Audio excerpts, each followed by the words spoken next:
کس نے خودکشی کی ہے؟ انڈیا کے کوئی ایکٹر ہیں، جوان آدمی ہیں، بس نام لینے کی ضرورت نہیں، جو بھی تھے بہرحال، تو کوئی جوان آدمی ہیں، انہوں نے خودکشی کی ہے. خودکشی کی وجہ یہ بتائی جا رہی ہے کہ کیا ہے؟ ڈپریشن ہے. تو لوگ مجھ سے ایک سوال پوچھ رہے ہیں کہ بھائی وہ مغفرت کی دعا کرنا جائز ہے یا نہیں ہے، طرز کھانا جائز ہے یا نہیں ہے. دیکھو غیر مسلم کی تو مغفرت کی دعا کی ویسے بھی اجازت نہیں ہے نا، اور غیر مسلموں کا اگر اعتراض ہو کہ آپ مسلمانوں کے لیے تو مغفرت کی دعا کرتے ہو، ہمارے لیے کیوں نہیں کرتے، تو بھائی آپ کو اس لیے اعتراض نہیں ہونا چاہیے کہ آپ تو ویسے ہی قبر کو مانتے ہی نہیں ہو. آپ تو قبر کے عذاب، قبر کا ثواب اس کو مانتے ہو ہی نہیں. تو جو آپ کے لیے کی صحت پہ کیا اثر پڑتا ہے کہ کوئی آپ کے لیے مغفرت کی دعا کرے یا نہ کرے؟ یہ تو ان لوگوں کے لیے ہے جو ان چیزوں کو مانتے ہیں. مسلمان مانتے ہیں کہ مرنے کے بعد قبر یا تو جنت کے باغوں میں سے ایک باغ ہے یا جہنم کے گڑھے میں سے ایک گڑھا ہے. جس کو قبر نہیں بھی ملتی تو قبر سے مراد یہ جسمانی قبر نہیں ہے، یہ جو مٹی کی ہوتی ہے. قبر سے مراد یہ ہوتا ہے کہ مرنے کے بعد انسان جس برزخ کی حالت میں ہوتا ہے وہی اس کی قبر ہے. چاہے اس کی لاش کو جلا دیا جائے، چاہے اس کے ذرے کو بکھیر دیا جائے. اس کی مثال ہے قرآن مجید میں اللہ تعالیٰ کا ارشاد ہے کہ ہم نے جب فرعون کو غرق کیا ہے، تباہ کیا ہے. فرعون بات نہیں مان رہا تھا نا، ظلم کر رہا تھا لوگوں پہ.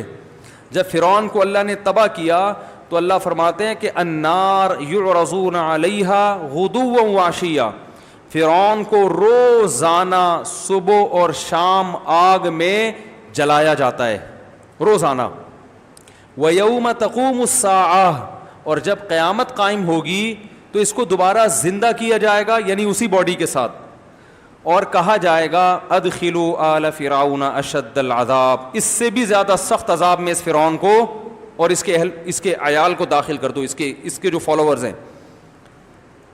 تو قیامت سے پہلے جو عذاب ہو رہا ہے وہ کیا ہے؟ بولو بھائی، برزخ کا عذاب ہے نا.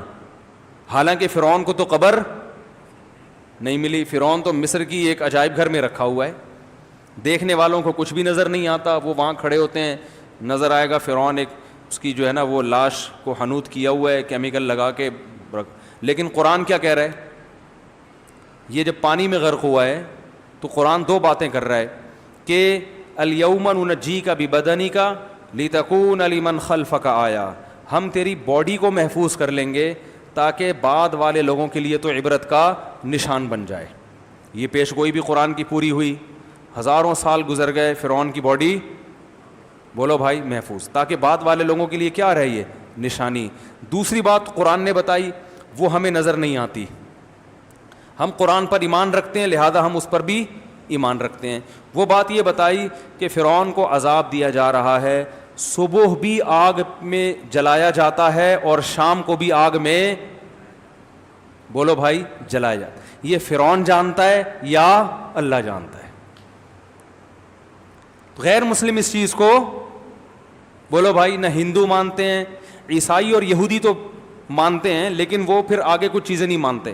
وہ اتنا تو مانتے ہیں قبر کا عذاب ہوتا ہے، مگر وہ کیوں ہوتا ہے یہ نہیں مانتے. وہ کہتے ہیں شرک بھی کرو تو بھی کوئی فرق نہیں پڑتا. وہ کہتے ہیں ہمیں نہیں ہوگا یہ عذاب، جبکہ ہم کہتے ہیں آپ کو بھی ہوگا، اس لیے کہ آپ جیسے فرعون نے اللہ کی نہیں مانی تو آپ بھی اللہ کی نہیں مان رہے. اللہ کا سب سے پہلا حکم ہے توحید. نہ اللہ نے کسی کو جنا، نہ اللہ سے کوئی جنا، نہ اللہ کو کسی نے جنا. وہ بالکل یکتا ہے. حضرت عیسیٰ کی عبادت جائز نہیں، عبادت صرف ایک اللہ کی ہوگی، صرف ایک اللہ. کہ غیر مسلم تو مانتے ہی نہیں نا قبر کے عذاب کو. وہ تو کہتے ہیں بھائی فرعون کی ڈمی جو رکھی ہوئی ہے وہاں پہ، ممی کہتے ہیں نا اس کو، لاش کو. ڈمی تو نہیں ہے، ممی ہے وہ. ڈمی تو اس کو کہتے ہیں نا مصنوعی. تو جو رکھی ہوئی ہے وہ بس رکھی ہوئی ہے. فرعون تو ختم، ہم کہتے ہیں ختم نہیں ہوا. صبح و شام اسے آگ میں جلایا جاتا ہے. کیونکہ قرآن نے دو دعوے کیے تھے، ایک اس کے جسم کو محفوظ رکھوں گا، یہ دعویٰ سچا ہو گیا کہ نہیں ہو گیا؟ تو ہم کہہ رہے ہیں قرآن جو دوسری بات کہہ رہا ہے وہ بھی سچی ہے. صحیح ہے نا؟ وہ بھی کیا ہے؟ سچی ہے. تو نظر نہیں آ رہا. بالکل اس کی مثال ہے خواب کی سی. جیسے خواب میں آپ پر جو کچھ گزر رہا ہوتا ہے ساتھ والے آدمی کو پتہ نہیں ہوتا. اللہ نے موت کو بھی خواب سے تشبیہ دی ہے. اللہ یتوفی الانفس حین موتها والتی لم تمت